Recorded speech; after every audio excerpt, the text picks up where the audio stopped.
نحمدہ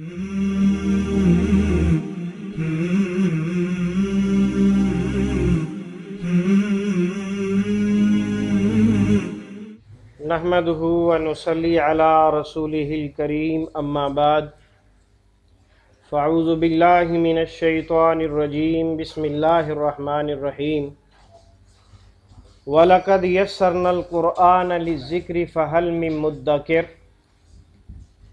یقیناً ہم نے قرآن مجید کو سمجھنے کے لیے نہایت آسان بنا دیا ہے، کیا کوئی ہے جو اس سے نصیحت حاصل کرے؟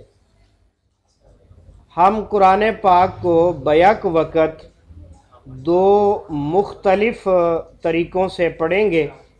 ان میں سے ایک طریقہ ہے قرآن پاک کو ڈائریکٹ میتھڈ کے ذریعے سمجھنا۔ ڈائریکٹ میتھڈ سے مراد کہ ہم اسے اپنی زبان میں ڈائریکٹ سمجھیں گے۔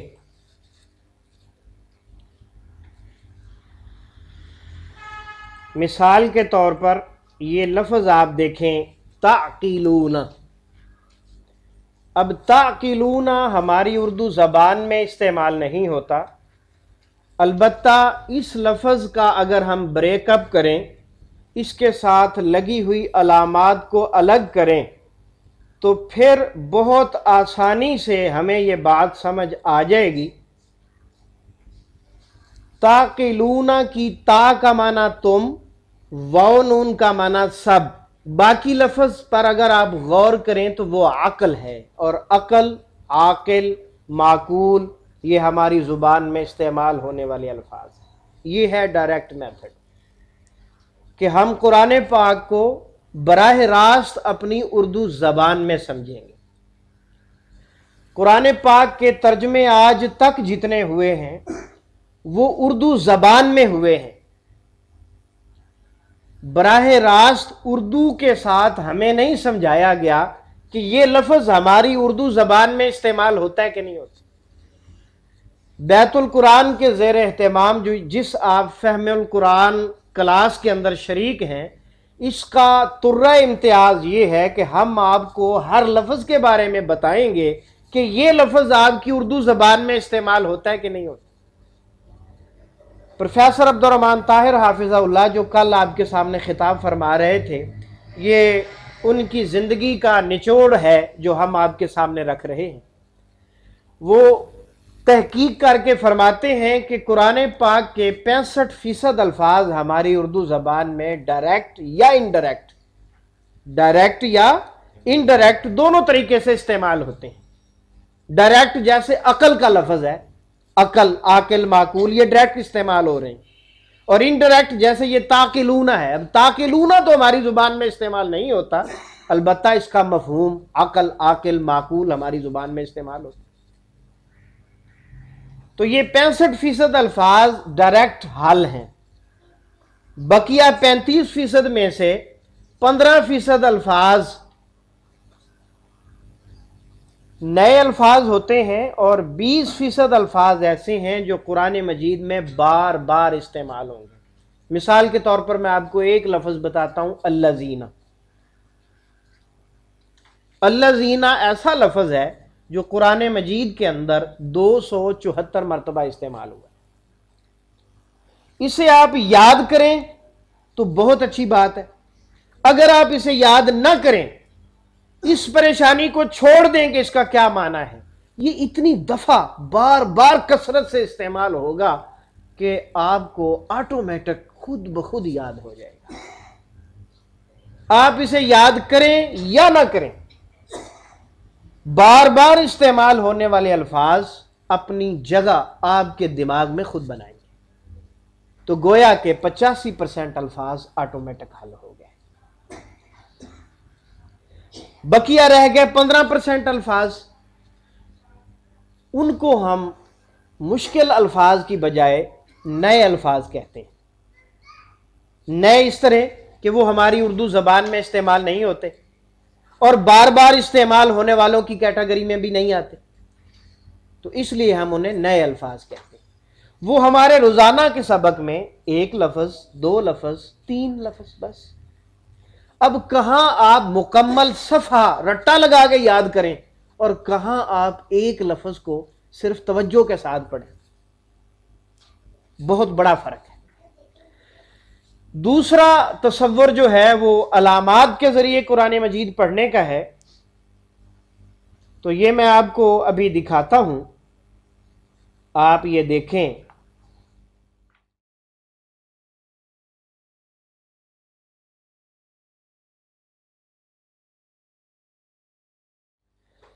یہ آپ دیکھ رہے ہیں مصباح القرآن، ترجمہ قرآن کا نام ہے مصباح القرآن۔ یہ آپ دیکھیں جتنے کالے الفاظ آپ کو نظر آ رہے ہیں، یہ دیکھیں، آپ تسلی سے دیکھیں، یہ جتنے کالے ہیں، پورا لفظ ہے، آدھا لفظ ہے، چوتھائی ہے، جتنا بھی کالا ہے وہ ڈائریکٹ آپ کی اردو زبان ہے۔ جو نیلے نیلے آپ کو نظر آ رہے ہیں یہ سب وہ الفاظ ہیں جو بار بار آئیں گے۔ مثال کے طور پر یہ آپ دیکھیں، یہ والا لفظ ہم، بعضہم کے اندر اتحدثونہم، اور اسی طرح مزید نیچے، یعنی ایک ہی صفحہ پر کئی بار آ چکا ہے۔ اسے آپ یاد کریں گے تو تب بھی یاد ہو جائے گا، نہیں یاد کریں گے تو تب بھی کوئی مسئلہ نہیں ہے۔ اس پورے صفحے پر دو لفظ ہیں جو آپ نے یاد کرنے ہیں، امانیہ اور ویل، سرخ رنگ میں۔ یہ خطرے کا نشان سرخ رنگ میں اس لیے رکھا ہے کہ آپ کی توجہ کا مرکز رہے، آپ کو یاد رہے کہ ہم نے اس کو یاد رکھنا ہے۔ نیچے اس کے آپ دیکھ رہے ہیں صفحے کے آخر میں قرآنی الفاظ کے اردو میں استعمال کی وضاحت۔ جتنے لفظ ہم نے کالے لکھے ہیں ان میں سے اکثر الفاظ کو ہم نے یہاں لکھا ہے۔ مثلا یہ قالو ہے، قالو ڈائریکٹ اردو میں استعمال نہیں ہوتا، انڈائریکٹ ہماری زبان میں قول، قائل، مقولہ، اقوال زرعی استعمال ہوتا ہے۔ قول، قائل، مقولہ کو ہم سمجھتے ہیں تو قالو کا معنی بھی ہمیں سمجھ آنا چاہیے۔ خلا، خلا خلوت، بیت الخلا، خلائی شٹل، الہ مکتوب الی، مرسل الی، الداعی الی الخیر، یہ عربی والے الفاظ کا معنی نہیں ہے، اردو میں استعمال ہے۔ اردو میں کہ ہم اس سے ملتے جلتے الفاظ اردو میں کس طرح استعمال کرتے ہیں۔ یہ ہے ہر دایاں صفحہ، اور انہی آیات کو ہر بائیں صفحے پر دوبارہ دیا ہے۔ اس کے اندر ہم نے یہاں کالا لفظ اردو والے الفاظ کا نہیں ہے، بلکہ اوریجنل لفظ جو ہیں، روٹ، مادہ، اس کو دیا ہے۔ اور سرخ رنگ یہاں پر نئے الفاظ کے لیے نہیں ہے بلکہ علامات کی پہچان کے لیے، اور نیلا رنگ ہر دوسری علامت کے لیے۔ اتحدثونہم کو اگر آپ دیکھیں، حمزہ سرخ رنگ میں ہے، اس کا ترجمہ کیا سرخ میں ہے؟ تحدثونہم کی تا کا معنی تم ہے، وہ نیلے میں ہے، واو نون ہے، اس کا معنی سب ہے، ہم کا معنی انہیں ہے۔ باقی لفظ حدث، بیان کرنا، تحدیث نعمت اردو میں استعمال ہوتا ہے۔ اردو کا استعمال پچھلے صفحے پہ ہے اور علامات اس صفحے پہ ہے۔ تو علامات کا جو مختصر سا ہم نے آپ کو کورس کروانا ہے، یہ اس کی مختصر سی جو ہے نا آپ کے سامنے جھلکی ہے۔ تو ہم انشاءاللہ قرآن مجید کا ترجمہ پڑھیں گے، تقریباً 2 مہینے کا ہمارا یہ کورس ہے۔ 2 مہینے کے اندر ہم جتنا پہلے پارے سے شروع کریں گے، جتنا ہو گیا، تو انشاءاللہ مزید پھر پڑھیں گے۔ تو یہ جو ہے آپ کے سامنے ہے ترجمہ قرآن مصباح القرآن کا نمونہ۔ ترجمہ القرآن میں آج ہم انشاءاللہ سورۃ الفاتحہ شروع کرتے ہیں۔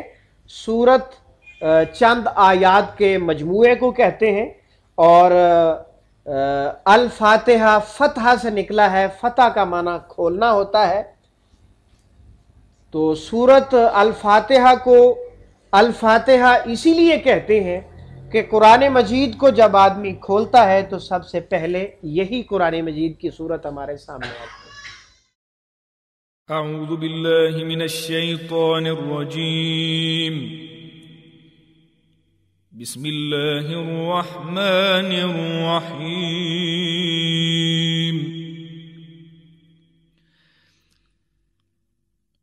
الحمد للہ رب العالمین، الرحمن الرحيم مالك يوم الدين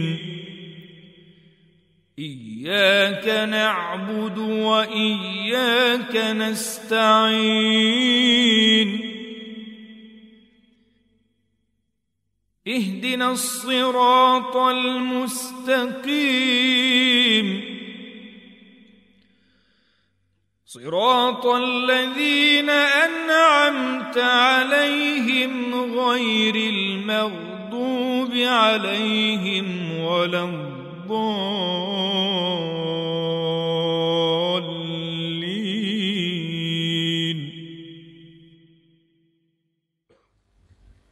اعوذ باللہ من الشیطان الرجیم. اعوذ اردو میں استعمال ہونے والے الفاظ میں سے ہے. اس سے ملتے جلتے الفاظ ہماری زبان میں اعوذ باللہ کا جو نام ہے تعوذ، اس کو عام طور پر بچے تعوذ پڑھتے ہیں. یہ تعوذ نہیں ہے، تعوذ واو کے اوپر پیش ہے. تعوذ اس کا معنی ہوتا ہے پناہ مانگنا، پناہ حاصل کرنا. اسی طرح اگر ہم کسی کو کوئی برا کام کرتے ہوئے دیکھتے ہیں تو عام طور پر ہماری زبان سے جو بے ساختہ لفظ نکلتا ہے وہ ہے معاذ اللہ. معاذ اللہ بھی اسی سے ہے، ہم اللہ کی پناہ چاہتے ہیں. اور ان دونوں الفاظ سے تعوذ اور معاذ اللہ سے زیادہ مشہور ترین لفظ تعویذ ہے. اعوذ میں پناہ میں آتا ہوں، میں پناہ میں آتا ہوں باللہ اللہ کی. اعوذ میں حمزہ ہے، کل آپ نے پڑھا تھا ایک علامتوں کا گروپ یا تا حمزہ نون، تو حمزہ کا معنی میں آپ دیکھ رہے ہیں. باقی لفظ اعوذ ہے جو تعوذ کے اندر بھی موجود ہے. اعوذ باللہ میں پناہ میں آتا ہوں اللہ کی. با کے عربی زبان میں تقریباً 20 معنی استعمال ہوتے ہیں. صرف با کے عربی زبان میں 20 معنی استعمال ہوتے ہیں، اور قرآن پاک کے ترجمے کے اندر 8 معنی استعمال ہوتے ہیں. ان میں سے مشہور ترین ترجمہ با کا سے ساتھ، سے ساتھ، اور اسی طرح اور اس کے معنی ہے بسبب، بوجہ، بدلے میں، اور کا، کی، کے، کو وغیرہ بھی اس کے معنی میں آتے ہیں. انشاءاللہ آگے ایک باقاعدہ با کا چیپٹر آ رہا ہے، اسے ہم پڑھیں گے. اعوذ باللہ میں پناہ پکڑتا ہوں، پناہ میں آتا ہوں اللہ کی، من الشیطان شیطان سے. یہ لفظ من اردو زبان میں استعمال ہوتا ہے، من کا معنی سے ہے. کوئی بھائی بتائے گا کہ اردو میں کیا استعمال ہوتا ہے؟ من، جی من جانب، بہت مشہور سا لفظ ہے. تقریباً ہر اشتہار پر نیچے لکھا ہوتا ہے کہ کس کی طرف سے یہ اشتہار چھاپا گیا ہے. اور من اور جانب دونوں لفظ ہی عربی زبان کے ہیں، اور چونکہ ہم کبھی غور نہیں کرتے اس لیے ہمیں اس طرف توجہ نہیں جاتی. اگر غور کریں گے تو انشاءاللہ قرآن پاک کا 65% حصہ آپ کو ڈائریکٹ سمجھ آئے گا انشاءاللہ. اعوذ باللہ میں پناہ میں آتا ہوں اللہ کی، من الشیطان شیطان سے، الرجیم جو کہ مردود ہے. رجیم رجم سے نکلا ہے. رجم زنا کی ایک سزا ہے. شادی شدہ مرد یا عورت اگر زنا کریں تو شریعت نے ان کے لیے سزا رکھی ہے کہ ان کو زمین میں آدھا تقریباً گاڑ کر پتھر مار مار کر سنسار کر دیا جائے. اسے حد رجم کہتے ہیں. تو شیطان کو رجیم اس لیے کہتے ہیں کہ رب العزت نے اسے اپنی رحمت سے دور کر دیا ہے، گویا کہ اسے سنسار کر دیا ہے. اعوذ باللہ من الشیطان الرجیم میں پناہ میں آتا ہوں اللہ کی شیطان مردود کے شر سے. یہ شر کا لفظ آپ ترجمے میں بریکٹ کے اندر دیکھ رہے ہیں، لیکن تمام الفاظ آپ نے ایک ایک کر کے پڑھے ہیں تو کسی لفظ کا شر ترجمہ موجود نہیں ہے. تو پھر تقریباً ہر قرآن میں ہر جگہ پر جب بھی ہم اعوذ باللہ کا ترجمہ کرتے ہیں تو شر بریکٹ میں لکھ کے کرتے ہیں. تو اس کی کیا وجہ ہے؟ اس کی صاف ستھری وجہ یہ ہے کہ با اور من ایسے حروف ہیں کہ یہ جہاں بھی استعمال ہوتے ہیں ان کا تعلق کسی نہ کسی لفظ سے جوڑا جاتا ہے، جب تک نہ جوڑا جائے اس وقت تک بات سمجھ نہیں آتی۔ تو یہاں من کا تعلق شر سے جوڑا جائے تو پھر جو ہے نا وہ بات سمجھ آئے گی۔ اعوذ باللہ، میں پناہ میں آتا ہوں اللہ کی شیطان مردود کے شر سے۔ بسم اللہ الرحمن الرحیم۔ بسم اللہ میں آپ دیکھ رہے ہیں کہ با ہے اور با کا معنی کے ساتھ آپ کو لکھا ہوا نظر آ رہا ہے۔ با کی لفظ ہے اسم، اور اسم کا معنی آپ جانتے ہیں۔ بسم اللہ، اللہ کے نام کے ساتھ شروع کرتا ہوں۔ یہ شروع کرتا ہوں بھی با کا تعلق جوڑا جا رہا ہے، ہر اس کام سے جو آپ شروع کریں گے یہاں ان الفاظ میں سے کسی لفظ کا ترجمہ شروع کرنا نہیں ہے، با کا تعلق جوڑا جائے گا۔ الرحمن جو کہ بہت بڑا رحم کرنے والا ہے، الرحیم نہایت مہربان ہے۔ رحمان اور رحیم دونوں لفظ رحمت سے نکلے ہیں۔ رحم، رحمت دونوں ہماری زبان میں استعمال ہوتے ہیں، اور ان الفاظ کو کہتے ہیں کہ ان کا تعلق مبالغہ سے ہے، یعنی اس کے اندر صفت کی زیادتی پائی جاتی ہے۔ الرحمن بہت بڑا مہربان اور الرحیم نہایت مہربان۔ یہ الرحمن اور رحیم دونوں کا مفہوم ایک ہی ہے، ان کے معنی میں فرق نہیں۔ ہم تھوڑے سے الفاظ کو بدلنے کے لیے ایک کے ساتھ بڑا لگا دیتے ہیں، ایک کے ساتھ نہایت لگا دیتے ہیں۔ اگر لکھا ہوا ہو نہایت رحم کرنے والا بڑا مہربان ہے تو تب بھی ترجمہ درست ہے۔ البتہ فرق یہ ہے کہ الرحمن ایسی صفت ہے جس سے اللہ رب العزت اس وقت متصف ہے، یعنی اللہ کافر کو، مشرک کو، بے ایمان کو، ہر آدمی کو رزق دیے جا رہے ہیں۔ اور الرحیم ایسی صفت ہے جس سے رب العزت قیامت کے دن متصف ہوں گے، پھر رحمت صرف مومنوں کے لیے ہوگی، کافروں پر، مشرکوں پر، بے ایمان اور دہریے لوگوں پر کوئی رحمت نہیں ہوگی۔ تو یہ مختصر سا تعارف اعوذ باللہ اور بسم اللہ کا ہے۔ چونکہ ہمارا ٹائم بڑا مختصر ہے اس لیے ہم انشاءاللہ اس کو ابھی یہیں کلوز کرتے ہیں، تو کل سے سورۃ الفاتحہ شروع کریں گے۔ سبحانک اللہم و بحمدک، اشہد ان لا الہ الا انت، استغفرک و اتوب الیک، وآخر دعوانا ان الحمد للہ رب العالمین۔